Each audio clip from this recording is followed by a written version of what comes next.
Good afternoon, everyone. Welcome to today's program brought to you by the U.S. Botanic Garden. My name is Courtney Barris, the online education specialist with the Learning and Outreach team here at the Garden. We're so happy to have you joining us for the Research Lab Look-In series with Isabel Emanuel, our USBG's fellow with the American Association for the Advancement of Science. Isabel has brought on some incredible guests today. Dr. Isabel Emanuel is in the American Association for the Advancement of Science, AAAS, Science and Technology Policy Fellow at the United States Botanic Garden, where she is developing a framework for research partnerships with academic, federal, and non-government organizations and supports science education and outreach initiatives. Prior to her starting her fellowship, Isabel earned her PhD in plant pathology and has robust research experience in plant disease diagnostics and microbiological food safety. Everyone, please welcome Isabel. Thanks, Courtney. Introduction. And thank you, everyone, for joining us during your lunch hour to learn about some fascinating ways that plants manipulate pollinator behavior. So today we have Ashley Kim from UC San Diego and Peter Kann from Georgetown University, who are going to be sharing some of their research accomplishments and future directions within the realm of plant-pollinator interactions. So quickly, before we dive into the science, I want to first take a minute to introduce Research Lab Look-In. This is a new series for us. And this event is inspired by the Garden's current public exhibit, Fierce Flora, Tales of Survival and Demise. If you haven't stopped by the USBG and you're in the area, definitely come take a look. But this event was created to also give everyone online here today a sneak peek into how research scientists learn more about the natural world, specifically the plant world. So our speakers are all graduate student researchers, and they're going to be breaking down some of the real questions that they're trying to answer and how they're going about doing that. So without further ado, I'm going to introduce our first speaker, Dr. Ashley Kim, who recently just defended her PhD. Congratulations. A fifth-year PhD student in Dr. James Nia's Honeybee Ecology Lab at the University of California, San Diego. Ashley was initially inspired to pursue research in behavioral ecology via an insect collection assignment in a zoology course during her undergrad. And Ashley has now finished her PhD work where she studied how bees utilize a shaking signal to communicate about floral food availability. So I initially met Ashley earlier this year when she had a very quick 3-minute presentation about this research at a conference. And I'm very excited that she's joining us today to tell us much more about this. So welcome, Ashley. Okay. Hi, everyone. My name is Ashley Kim. I'm a recent PhD grad from the Nye Lab at UC San Diego, and I'm super excited and super thankful that all of you have joined today for our talks. But technically, I am a behavioral ecologist, and my background is in entomology or insects. And the title of my talk today is Decoding the Communication of Honeybees, How Environment and the Shaking Signal Shape Circadian Rhythms. We are no strangers to seeing the effects of climate change and also anthropogenic disturbances or man-made causes on our ecosystems.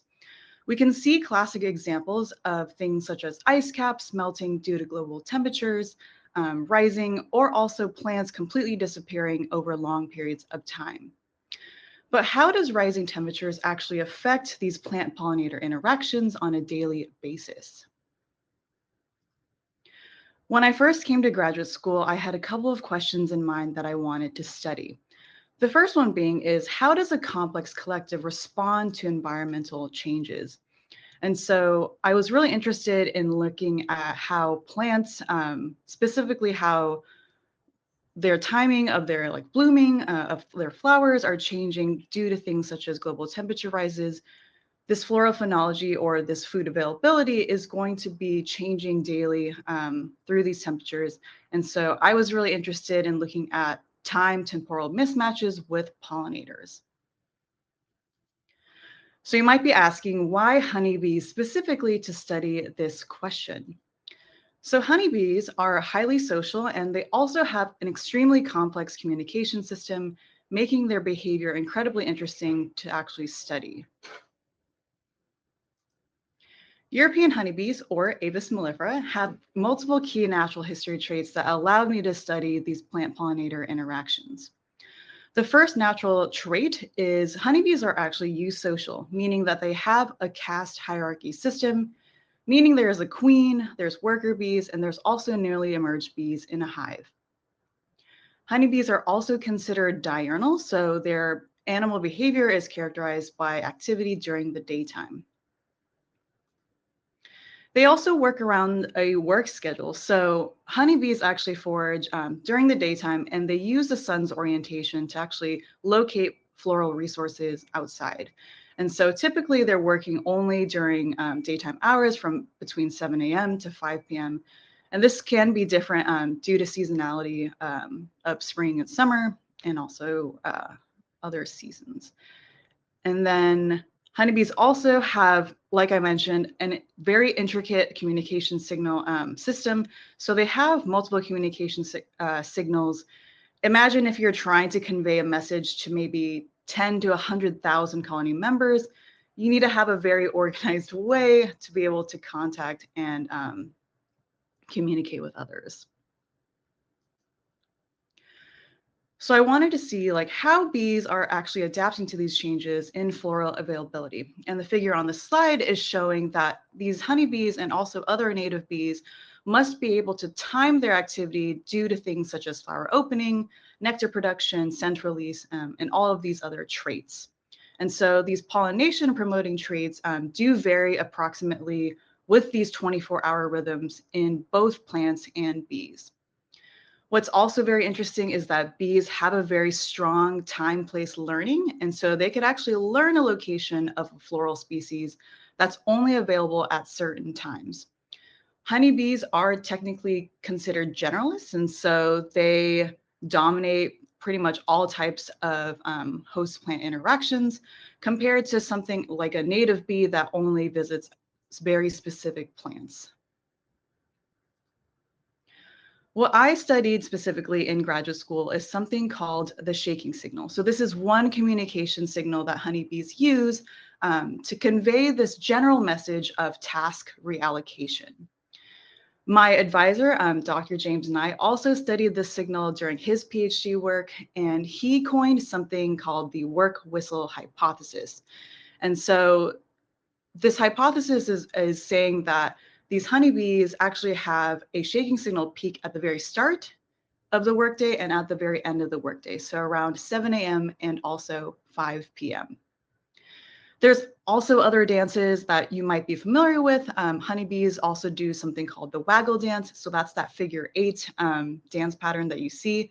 And this actually lets foragers know where a specific nectar source is in relation to the sun's orientation. And it is done with very, very high precision. Another dance is something called the tremble dance. And so this is when honeybees actually use this signal to recruit workers to actually offload resources such as nectar and pollen when they actually get back to the hive. And so I mentioned these two other dances because we do believe that the waggle and tremble dance do work in conjunction with the shaking signal.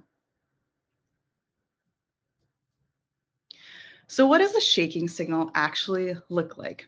So a forager bee will grab another bee in the hive, vibrate her torso for about 1 to 2 seconds at a time at about 16 hertz of force.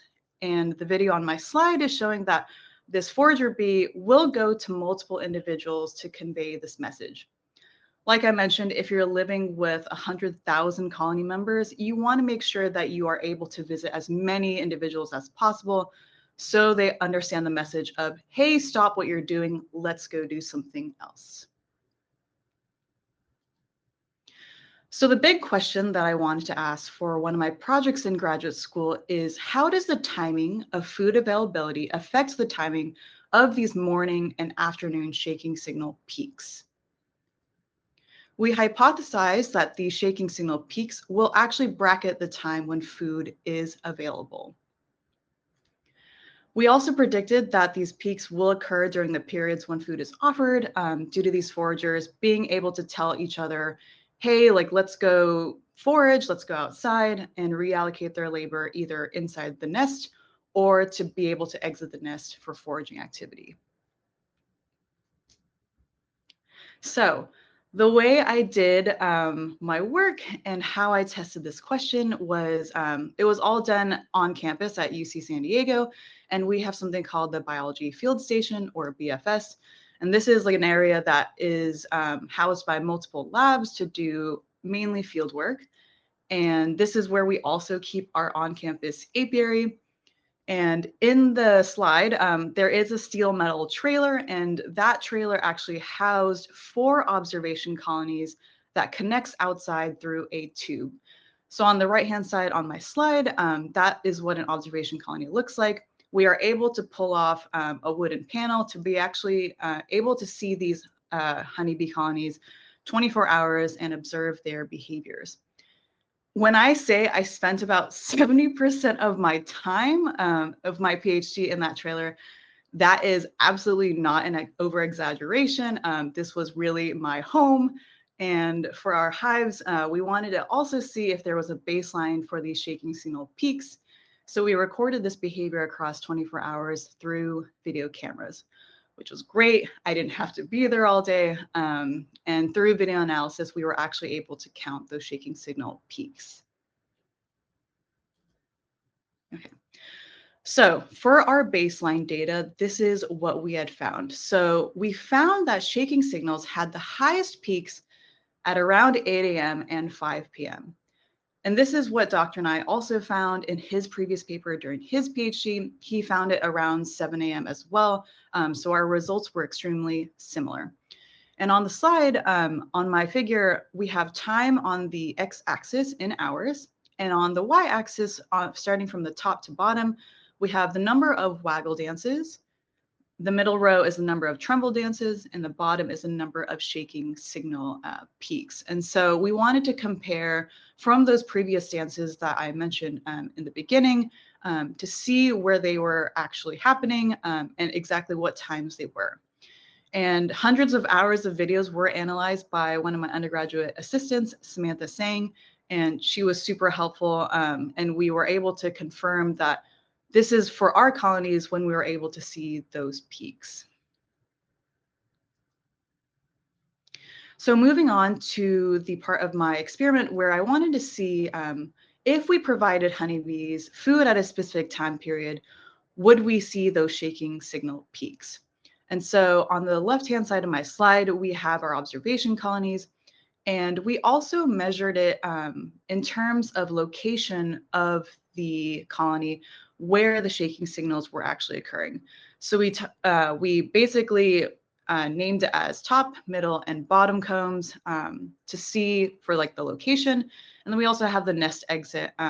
That's where honeybees were actually exiting the hive through this outside tube. We predicted that shaking signals would primarily occur on the middle comb. The reason why this is that the bottom comb for our observation colony is something called the dance floor. And that's an actual scientific term that we use because this dance floor is primarily where waggle dances are occurring. So we predicted that shaking signals would occur in the middle comb, where honeybees would say, hey, stop what you're doing, let's go foraging outside. So then the bees would promptly move to the bottom comb of the hive to actually get the information from waggle dancers to know where actual floral resource is, and then hopefully promptly exit the nest. Behavior was recorded by video cameras across 24 hours and also analyzed by my wonderful interns, Raul and Dania. But this experiment was also divided up into 4 different phases. So the first phase is days 1 through 3. This is when, oh, sorry, I forgot to mention, these observation colonies were also connected to these outdoor tents. The reason why we have the tents is because we are able to control the amount of food that's provided at a specific time of the day. So days 1 through 3, the tent was open, and this is what we coined as the free foraging period. So bees are able to go freely forage for any floral resource that they want. In the next phase, we had days 4 through 6. So this is when the tent was actually closed. So no kind of food was provided during that time period. The next phase we have is days 7 through 9. So the tent was still closed, But we provided food, which was pollen and also 2.5 molar sucrose solution that was only offered from 11 a.m. to 1 p.m. The reason why we picked this 2-hour time period is because we were seeing shaking signal peaks at the very start of the day at around 7 a.m. and 5 p.m. But during the middle of the day, we aren't seeing any sort of peaks. And so if we wanted to see if food was a large driver of the shaking signal, we wanted to pick a time point where we wouldn't see that natural occurrence. The last phase is days 10 through 12. And so this one was when the tent was open and we're reverting back to that free foraging period. And we wanted to see if these honeybees were actually learning from that 2-hour time period in the phase before, if they were able to carry on this pattern after the fact.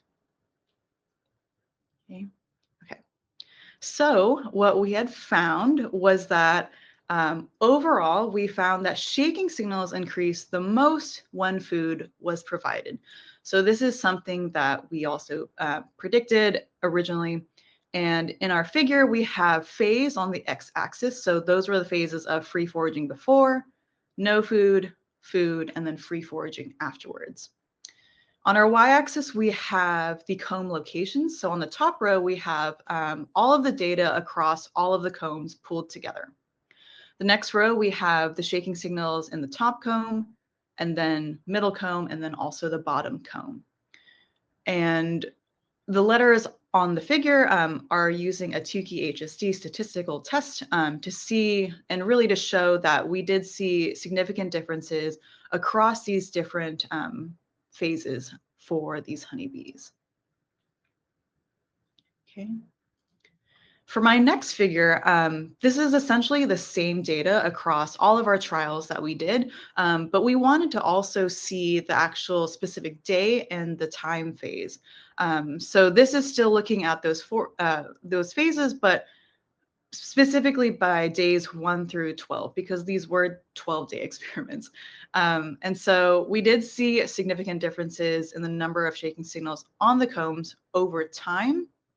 We also saw for that middle comb that they did receive significantly more shaking signals compared to the top and bottom combs, which is great. This was something that we predicted and hypothesized, knowing that shaking signals were occurring on the middle comb instead of that dance floor, which is also the bottom comb.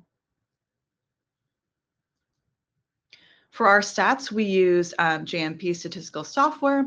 To also look at those statistical differences, we use a univariate repeated measures analysis with the colony as the actual repeated measure. And just as a key wrap up for these results, we did find that there were significantly more shaking signals when food was provided. And this was a pattern that we saw across all comb locations. And we saw that the middle comb had significantly more shaking signal peaks. Okay. So some of the key takeaways that I would like to share from my study is that shaking signals and other communication signals that these honeybees use allow these colonies to be able to adapt to floral phenological shifts. If you can imagine, if a flower is blooming maybe a week or a month later than its natural history traits, that could actually be very detrimental for other honeybee species like in the world, or if it was compared to also native bee species, that could be detrimental for their food cycles. And so we have found that food availability is also a key driver of shaking signals and also those other communication signals such as tremble and waggle dances. But we are able to see that honeybees on a daily basis are able to adapt to those changes, which is pretty incredible. Some next steps for my study that I would like to see is the first one being is machine learning models to actually streamline video analysis of behavior. We analyze hundreds and hundreds of hours of videos, and because of my undergraduate assistants, we counted these signals one by one. And that was an enormous feat, and I'm so grateful to them for their help. But to be able to actually create some sort of model to actually pick up those signals, we could streamline hundreds of hours for better or for worse. And a lot of people have told me that during my PhD, but I think creating those machine learning models is a PhD in itself. So that's something that I would love to collaborate with if graduate students were, using that as a project for their thesis. The second thing that I would really love to have as a key takeaway from my research is the importance of behavioral ecology. Behavioral ecology is extremely essential because it reveals how animal behaviors actually evolve in response to these environmental pressures and changes.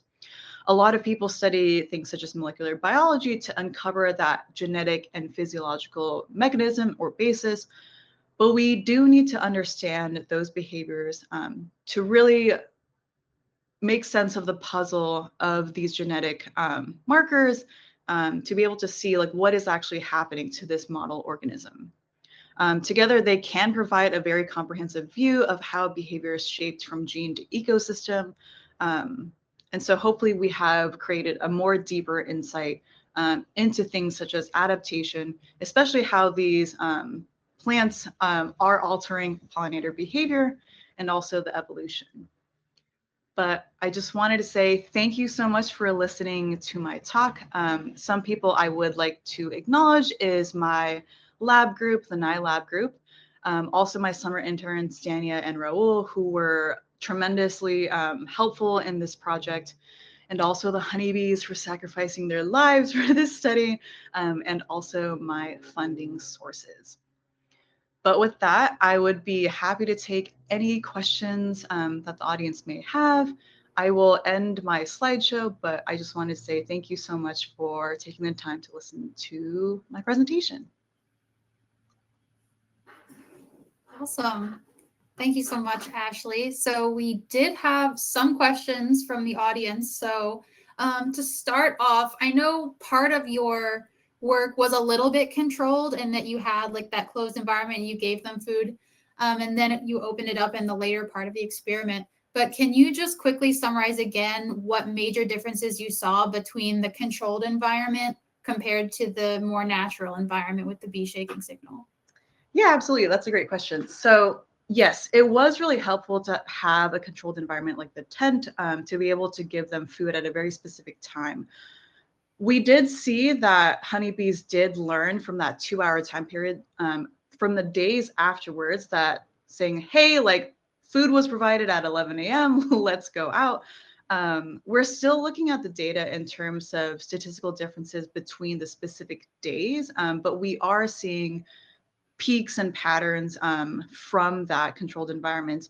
So they did learn, but I am still waiting on the analysis of, if it was statistically different, if the p-value was less than 0.05.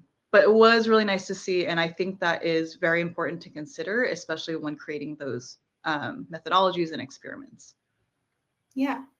And then to kind of build on that, there's a question in the chat and I want to like add another little spin. So they're asking if you control for temperature and humidity. And I want to add on to that. Do you think that the peak shaking signals at 7/8 a.m. and 5 p.m. were because of temperature and humidity during those times or other factors?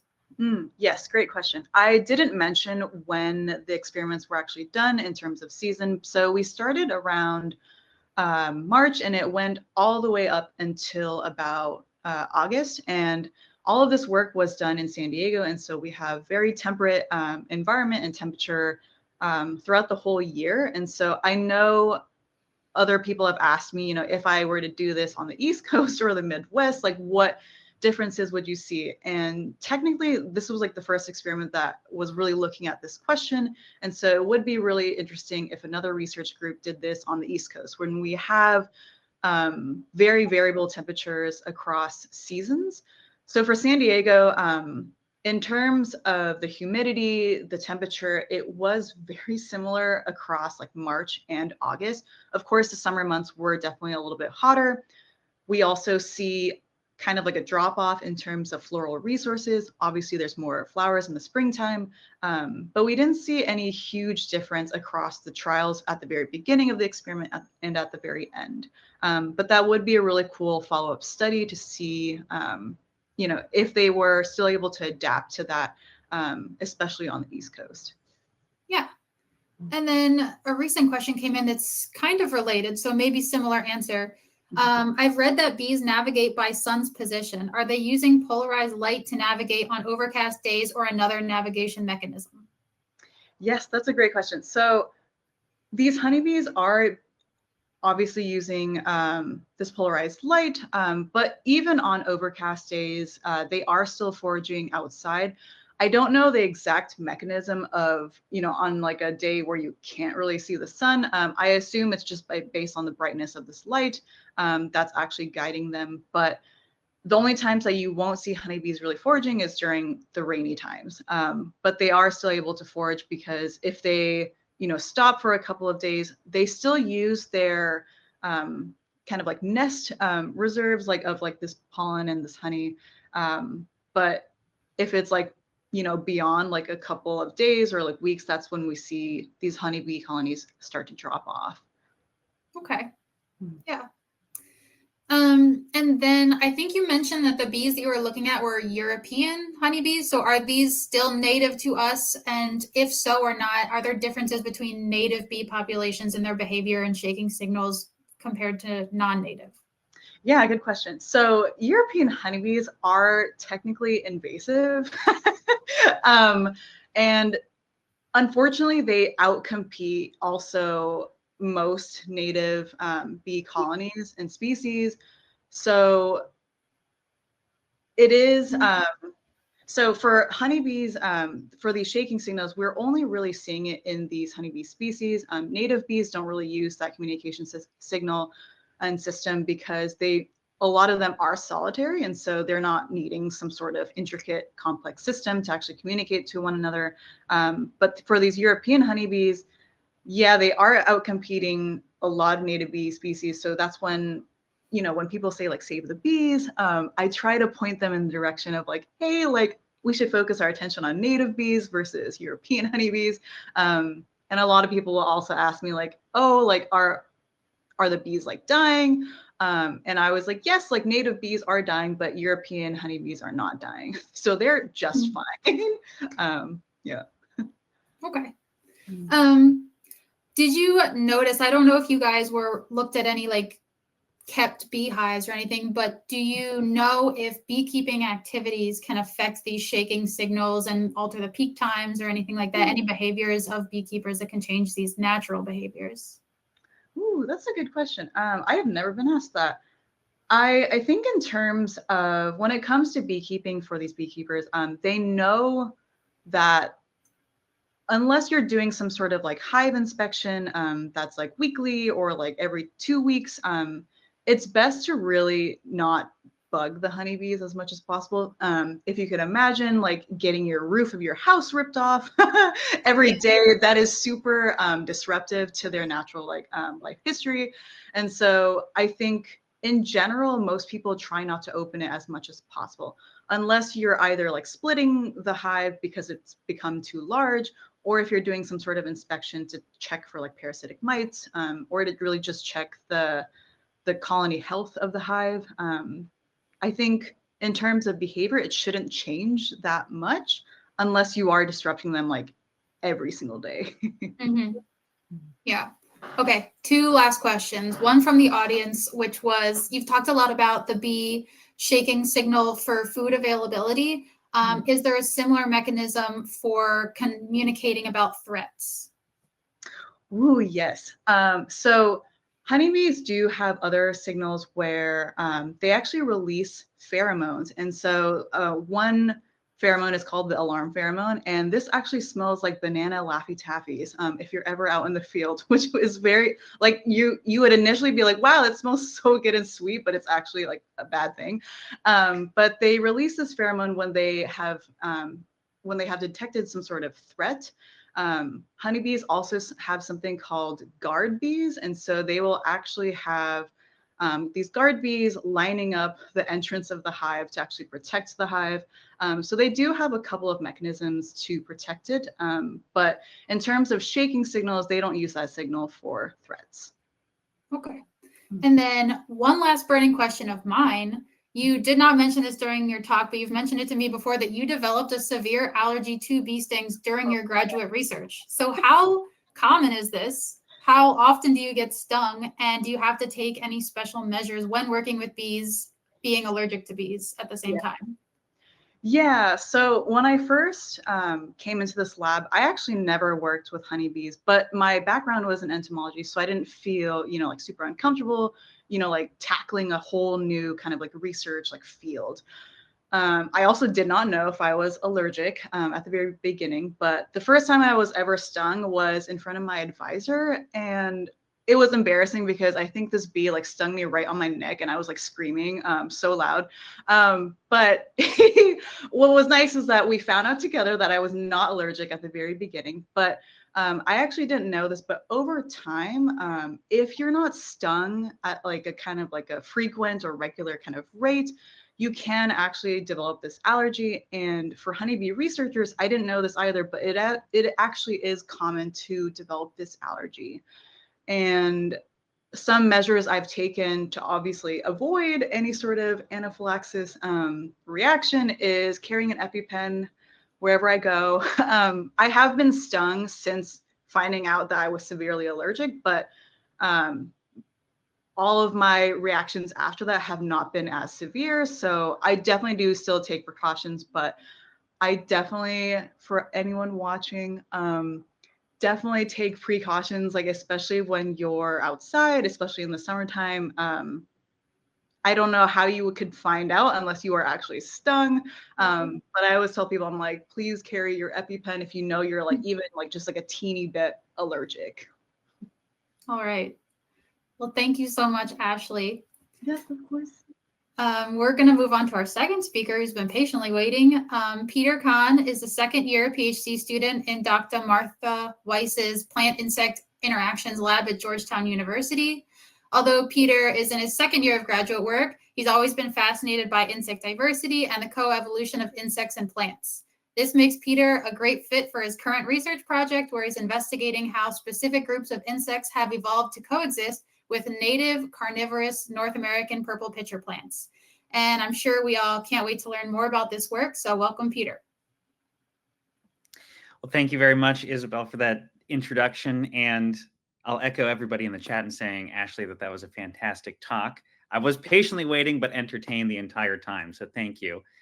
So as Isabel mentioned, I'm Peter Kann. I'm in the Weiss Lab at Georgetown University, where we study a whole litany of plant and insect interactions across pretty much every group you can imagine. Today, I'm going to be talking about a relationship that I find particularly interesting and that I am just beginning my first summer of research about, and that's the relationship between pollinating insects and carnivorous plants.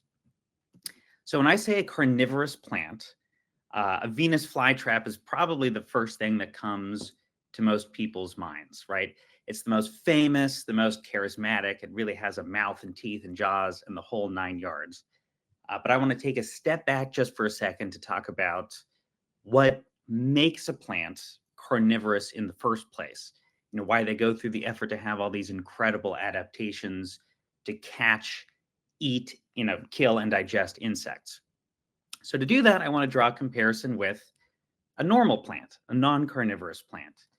So we tend to think of plants as autotrophs, and that word means self-nourishment.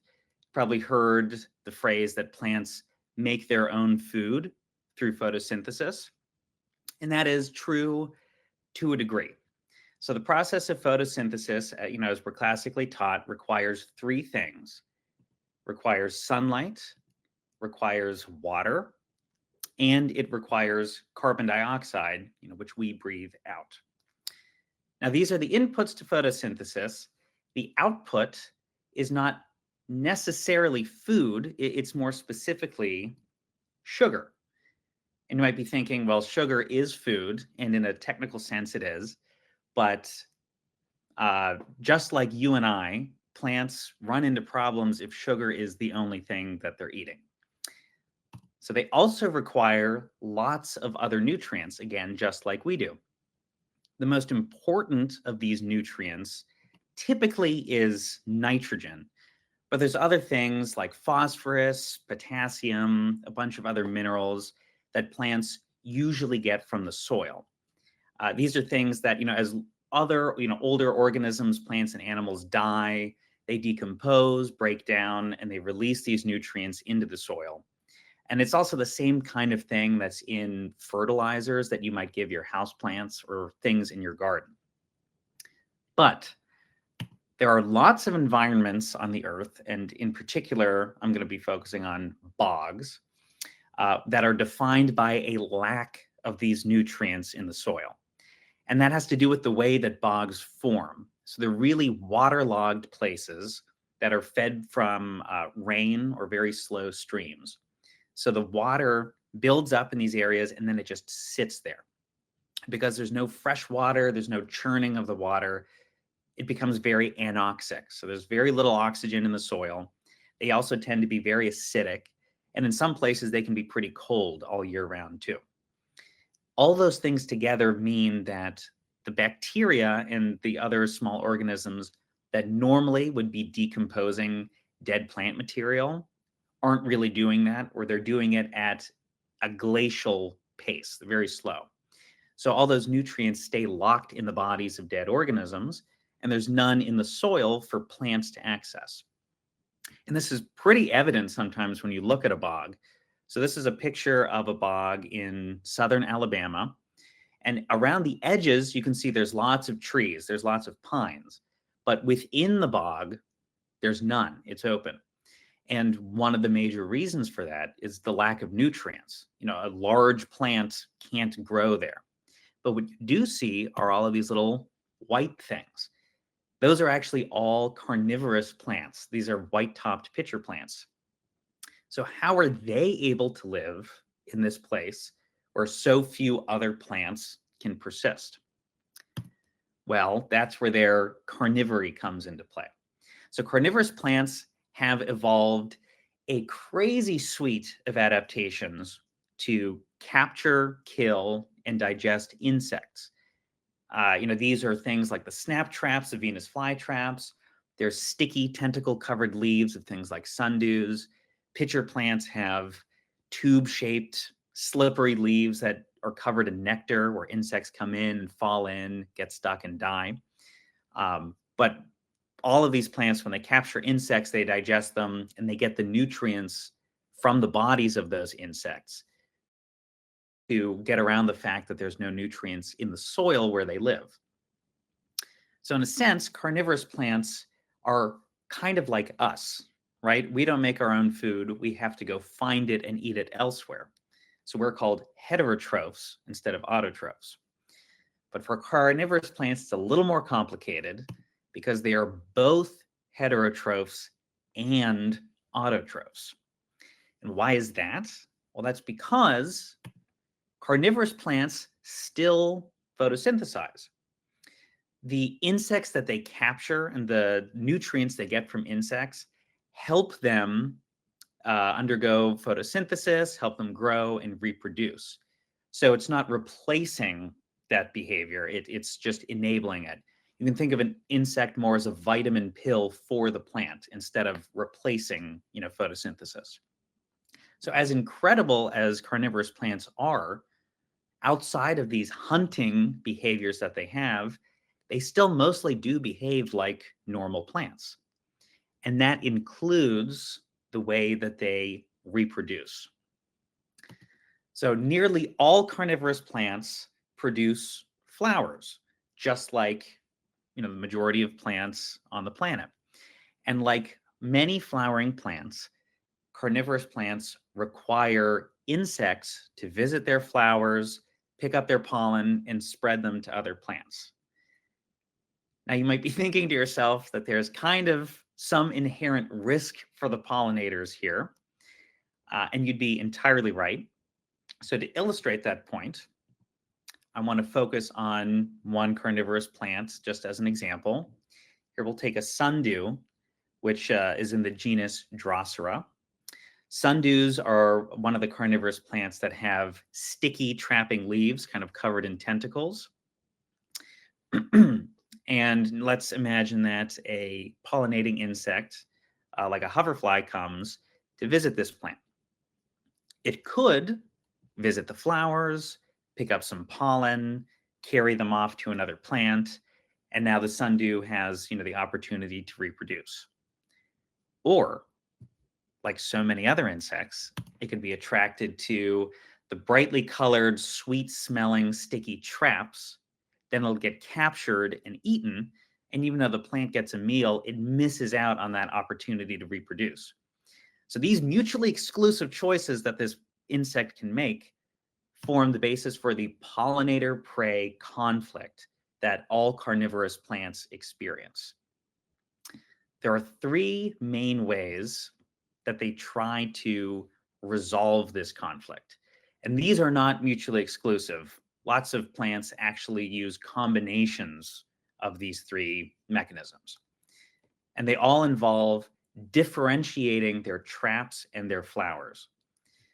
One of the most common ways is that they physically separate their traps and flowers and hold them very far apart from one another. Another way is that they can temporally differentiate their traps and flowers to make sure that they come out at different times. And then finally, they can make sure that they look and smell and just generally appear different to pollinating insects that know those plants well and are able to recognize them. So just for a few examples here, the classic example of separating flowers and traps in space comes from the Venus flytrap, which in real life are actually pretty small plants. They're a small rosette, a few inches across, and their traps sit low on the ground and capture mostly crawling insects, despite the name flytrap. But when it's time for them to grow flowers, they produce really long stalks, really long flower stalks that hold their flowers high up in the air away from their traps. And if you find a field of them blooming, all of these white flowers belong to Venus flytraps. You can see here how it's easy for a pollinating insect to jump from one to the other without ever visiting the traps. And if you time it correctly, I highly recommend coming to the US Botanic Garden because you can see their flytraps flowering in their carnivorous plant room, and that's definitely something worth traveling to see. But these traps and flowers come out at the same time. Other carnivorous plants separate them temporally. So the yellow pitcher plant has these tube-shaped traps that are attractive, they're colorful, they smell good, they're covered in nectar. And so that's pretty confusing if you're a pollinator, visiting this plant. But these leaves only come out in the mid to late spring. In the early spring, they produce flowers before any of their traps have even emerged above the ground. So there's no risk of their pollinators being eaten whatsoever. This breaks down a little bit when you look at some other pitcher plant species. Here's the hooded pitcher plant, and on the right, the purple pitcher plant, which is the native one to the Washington, D.C. area. And you can see pretty clearly in these photos that the traps and the flowers are out at the same time. More on that later. Pollinators kind of have to learn for each plant what's going on. Finally, there's the separation in appearance, where I'm going to turn back to the sundew that has typically red and green traps that are sweet smelling. And to differentiate those from its flowers, it produces flowers with white petals that look different. And even though the flowers also smell sweet, there are no, at least in some species, no shared scent compounds exist between the traps and the flowers. So they smell completely different to insects with very sensitive olfactory cues. There was a super cool study done in 2016 by El Sayed et al., where they put red and white sticky discs near sundews, and they found that insects that regularly pollinate sundews are much more likely to go to white discs and avoid red ones altogether. So this implies that they know white means flower, red means trap. And so to avoid the red and go to the white. Whereas other insects that were just around that are not typical pollinators of sundews were found at pretty much the same rate on red and white discs. So pollinators can form these sophisticated relationships with carnivorous plants, and over time, they learn to avoid the wrong parts of the plant.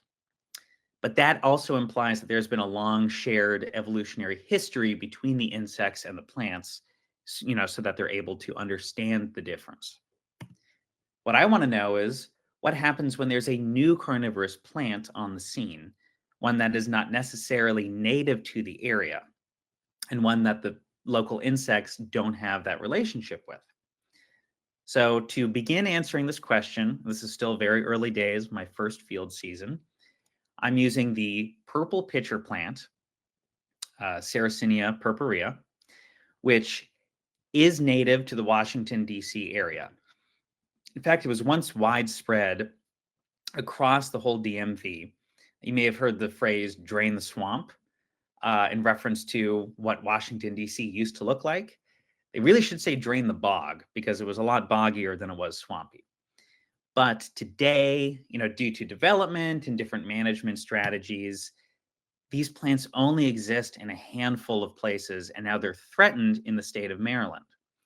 So as part of a conservation effort, there have been reintroduction attempts, and they've established several new pitcher plant populations across the state of Maryland, which is great, right? They're helping these plants out, helping boost their numbers.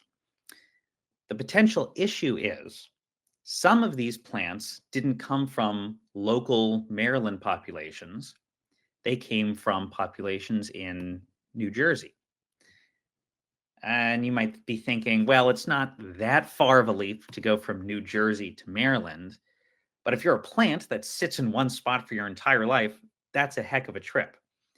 And importantly here, there's a big genetic break in the pitcher plants between New Jersey and Maryland.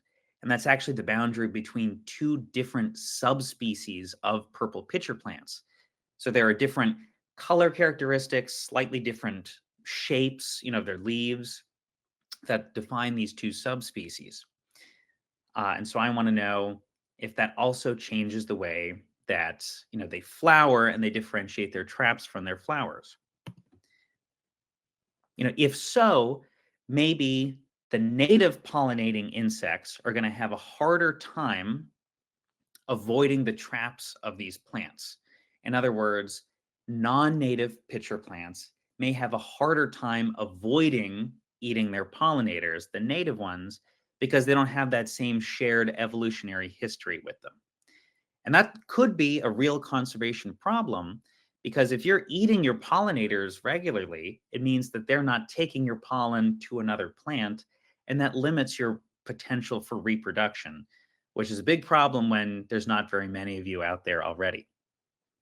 So to begin answering this question, I've been doing surveys of pollinating insects of purple pitcher plants. These are classically larger bees, so bumblebees and carpenter bees that are able to navigate the kind of complex structure of this flower. And there's also some evidence to suggest that a flesh fly, which is a specialist of the purple pitcher plant and actually lives inside of its traps, may also be a pollinator. So we're doing pollinator surveys.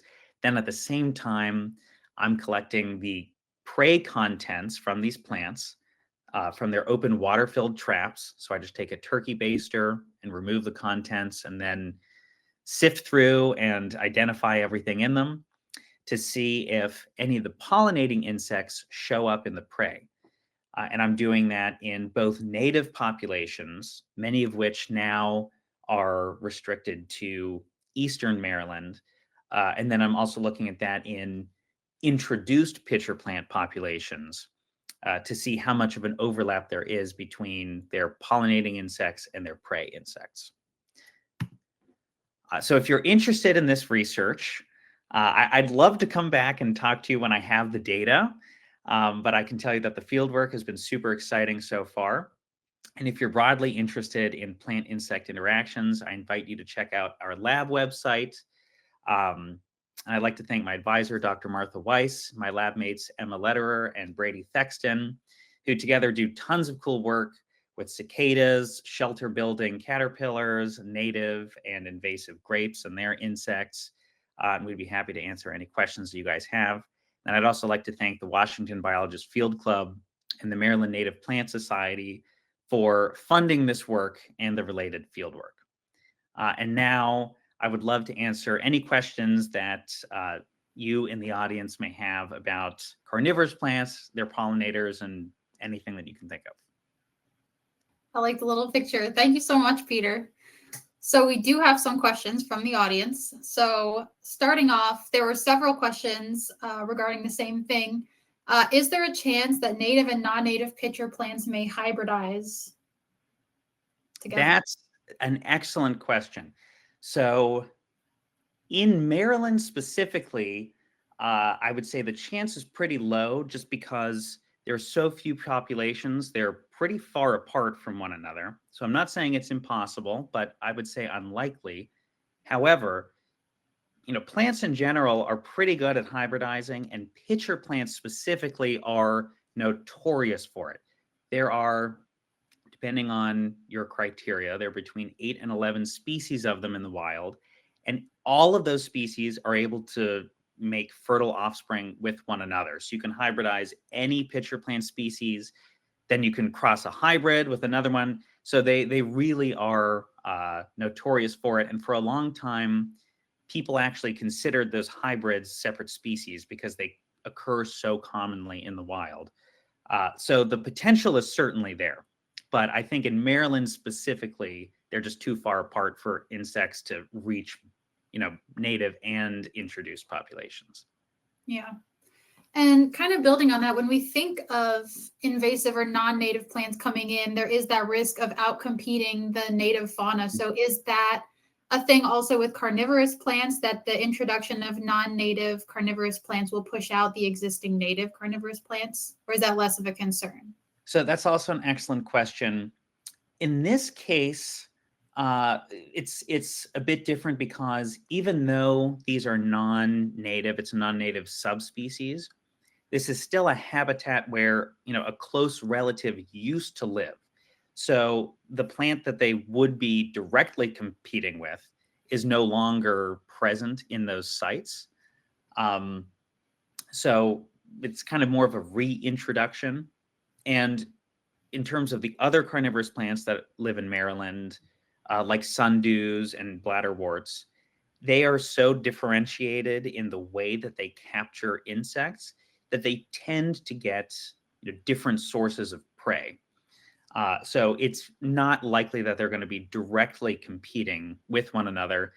In fact, it's theorized that the more carnivorous plants you have in a bog, the more insects you're going to be attracting to that bog with all of their traps and cues. So it may actually be beneficial to have more different kinds of plants in there, kind of amplifying their attractive signal. Interesting. Do these carnivorous plants have sort of like satiation steps? So if they've already eaten enough bugs for the time being, do they close their traps in order to not overconsume, or is that a thing? That's an excellent question. So many of them kind of do. So if you think of a Venus flytrap, when it catches something, it snaps shut and its trap actually seals closed so it can digest an insect one at a time. Sundews will do something similar where their tentacles curl closed and then they can't catch anything else. Pitcher plants specifically are just kind of open funnels. So anything that falls in, and I've found salamanders, lizards, frogs, they can eat larger things. They can keep piling on in to the point where on occasion, the pitcher plant can actually become eutrophic. So sort of like a pond that's gotten too much fertilizer runoff and there's an algal bloom, there can be so much in a trap that it really starts to break down and become sort of toxic. And the trap itself, which is just one leaf of the plant, will die. So that's more of a problem for pitcher plants than for any other ones because they can't close their traps once they open. But that's more of a rare phenomenon. Okay. So I know part of your research that you didn't mention because we're focusing on pollinators has to do with insects that are specialized for living within the carnivorous part of these pitcher plants. So kind of what's the benefit for these bugs for living in such a dangerous situation? That's an excellent question. Yeah, so carnivorous plants broadly, but pitcher plants specifically, do have a lot of insects that actually live in them and require them to complete part of their life cycle. So the purple pitcher plant has a flesh fly, a mosquito, a moth, a bunch of different insects that only live in the trap of the plant. And it's a bit like how a clownfish lives in a sea anemone, where they have specialized traits that help them live there and, prevent the plant from eating them. And in exchange, they get some protection because their predators can't get at them while they're inside the trap of a carnivorous plant. And they eat the prey or the byproducts of prey decomposing that the plant catches. And the thought is that that's also beneficial to the plant because as they're eating things that fall into the pitcher's trap, they're breaking it down. They're producing basically fertilizer in the form of manure that goes right to the plant. And that's an easier thing for the plant to digest. So I like to think of them basically as like dentures for the pitcher plant, that they break things down and speed up digestion for the plant itself.